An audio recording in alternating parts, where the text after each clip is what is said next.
धुंधकारी ने बहुत दिनों तक जब धन नहीं मिला, एक दिन माताजी की ही पिटाई कर दी, धुंधली की। उसने सोचा मर जाना ही ठीक है। अंधकूप में, गहरे कुआं में धुंधली देवी ने पत्थर अपने शरीर में बांधकर प्राण त्याग दिए। गोकर्ण जी तो बाहर चले गए गया जी में पिंडदान करने। इधर धुंधकारी पांचों वेश्याओं को घर ले आया। महाराज, वेश्याओं को तो धन चाहिए, क्या किया जाए? चोरी करने लगा। राजाओं के घर पे जाके चोरी करे, जो धन मिले सो वेश्याओं को देवे। एक दिन वेश्याओं ने सोचा ये राजाओं के यहां पे चोरी करता है, किसी दिन पकड़ा जाएगा, ये भी मरेगा, हमको भी फांसी मिलेगी। एक काम करो, अब धन पर्याप्त हो गया, इसको निपटा दो। उसी रात खूब मदिरा पिलाई, गले में फांसी का फंदा डाला और धुंधकारी को मार डाला। बड़े बड़े जलते अंगारे मुंह में ठूंस दिए, वहीं पर गड्ढा खोद कर गाड़ दिया और धन लेकर के चली गई। बोलो सीताराम। गोकर्ण जी को पता लगा तो पिंडदान किया, लेकिन जैसे ही गोकर्ण जी वापस आए, एक बड़ी अद्भुत बात हुई, विचित्र बात। रात के समय घर पर पहले एक छोटा सा जानवर दिखाई पड़ा, फिर वो बड़ा विशालकाय जानवर बन गया, फिर रोने लगा। गोकर्ण जी ने देखा हमारे घर में प्रेत कहां से आया, ये तो प्रेत है, हमारे घर में कहां से आया? हाथ में जल्लियां छोड़ दिया, कौन हो?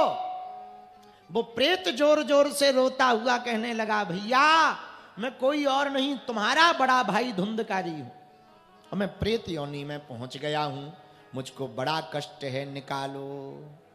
तो गोकर्ण जी ने कहा हमने तो तुम्हारा पिंडदान कर दिया गया जी में।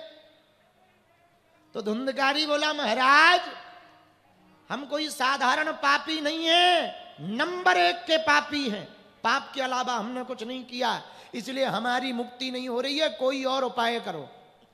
भैया जिसकी मुक्ति ना होती हो, जिनके घर में प्रेत बाधा हो, वो भागवत जी की बात ध्यान से सुन ले।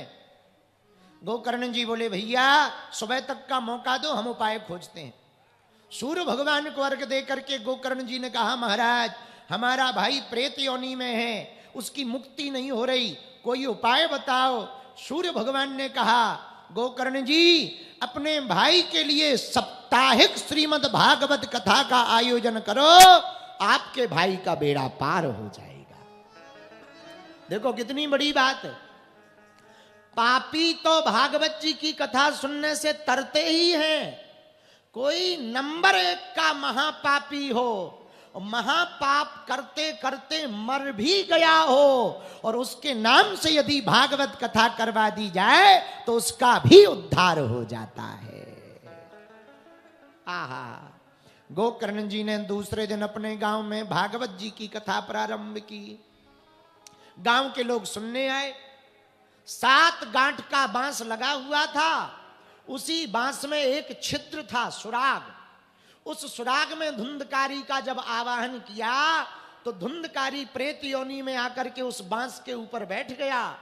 पहले दिन की कथा हुई, पहली गांठ फट गई। दूसरे दिन की कथा हुई, दूसरी ग्रंथि फट गई। तीसरे दिन की कथा हुई। महाराज 7 दिन में 7 गांठें फट गईं, और जब 7वां दिन आया तो वही प्रेत योनि में जो धुंधकारी थे, वो प्रेत योनि से मुक्त होकर के 4 भुजा रूप धारण करके हाथ जोड़कर खड़े हो गए। दिव्य रूप धरो जातस तुलसी दाम मंडिता, पीतवासा घनश्यामो मुकुटी कुंडलान्विता। भगवान का वाहन धुंधकारी को लेने के लिए आ गया।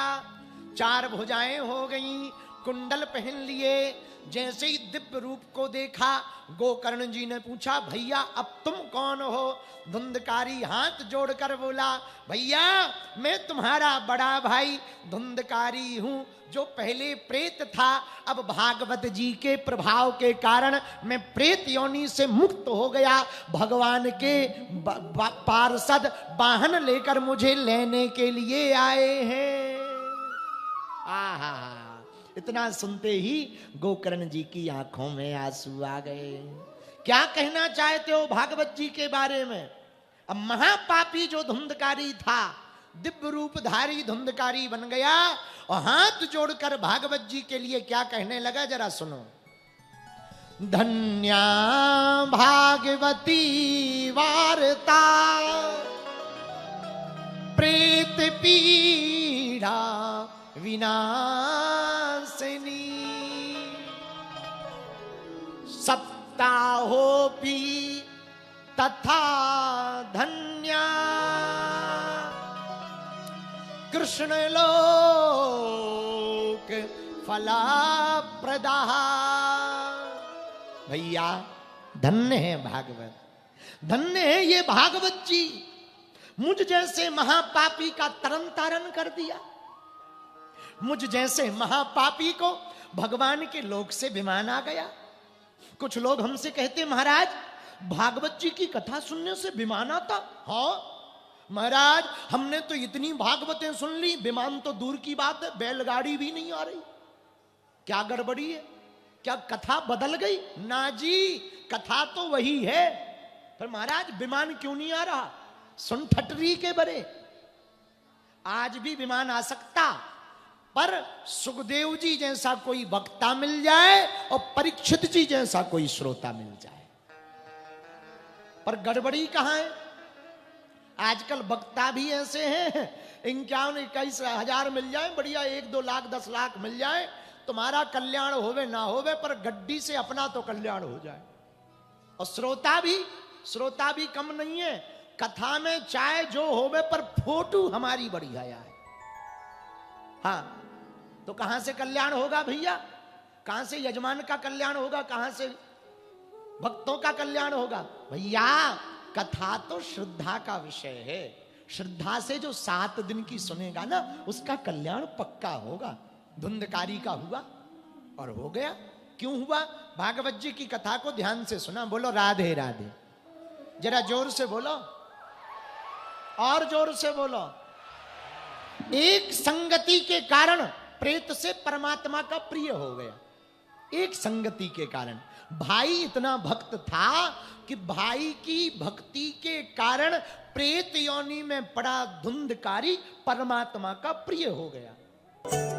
बालाजी महाराज के कृपा पात्र बागेश्वर धाम पीठाधीश्वर परम पूज्य धीरेन्द्र कृष्ण शास्त्री जी महाराज का पावन संकल्प।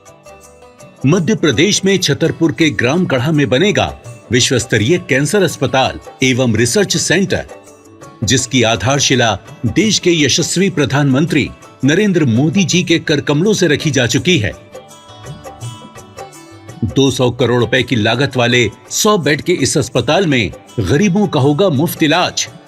ये बहुत बड़ा अवसर है, बहुत बड़ा काम है। संकल्प बड़ा हो, संतों के आशीर्वाद हो, प्रभु की कृपा हो, तो समय सीमा में सब पूर्ण होता है। हमारे प्रियजनों, बागेश्वर धाम पूरे भारत के लोगों, अभी तक अस्पतालों में मंदिर थे, अब मंदिर में अस्पताल होगा। कैंसर हॉस्पिटल निर्माण हेतु सहयोग देकर पुण्य के भागी बने।